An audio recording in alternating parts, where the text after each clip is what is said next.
Driving is very important on the PGA Tour. I actually didn't realize how important it was. Driving's always been kind of the weak point of my game, and it's been a pretty big emphasis for improvement the last couple of years. And 430 Max 10K, I think it's going to be really, really great for an amateur golfer, just because when you see a bigger head like that, at least for me, I immediately associate it with a little bit more forgiveness, but kind of one-dimensional.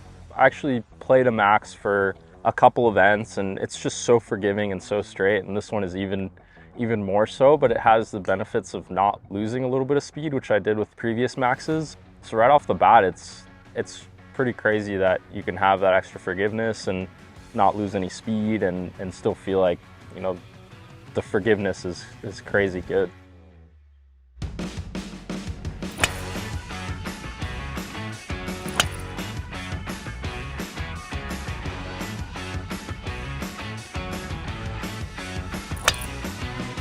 The Max 10K, when the first 3 or 4 guys hit it and they all start to like it and it's from different sets of players, that's when you kind of know you have something pretty good. The PGA Tour players that we're working with, when they say they miss it or they hit it, oh, I heeled this or I high-toed it, they're really not missing it compared to what the average golfer is going to miss it, like across the face of sample size.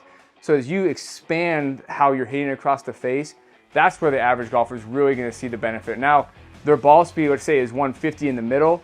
It might only go down to 145 and they've hit it way off the toe. So you're gonna hit your center strike launch conditions, ball speed, launch and spin, across a very wide part of that face. So that's what that average person is really gonna see the benefit of the Max 10K.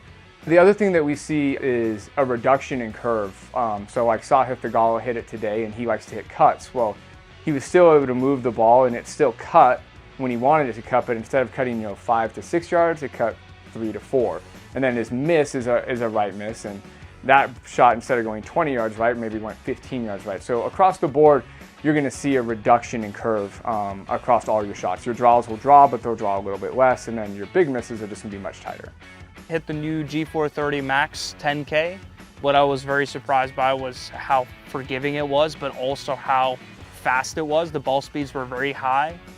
And that's something that I would expect when you have a bigger head that's more forgiving. I would expect the ball speeds to go down a little bit, but it didn't seem like this one did at all. So I think it could be a potential driver for me to play in the future.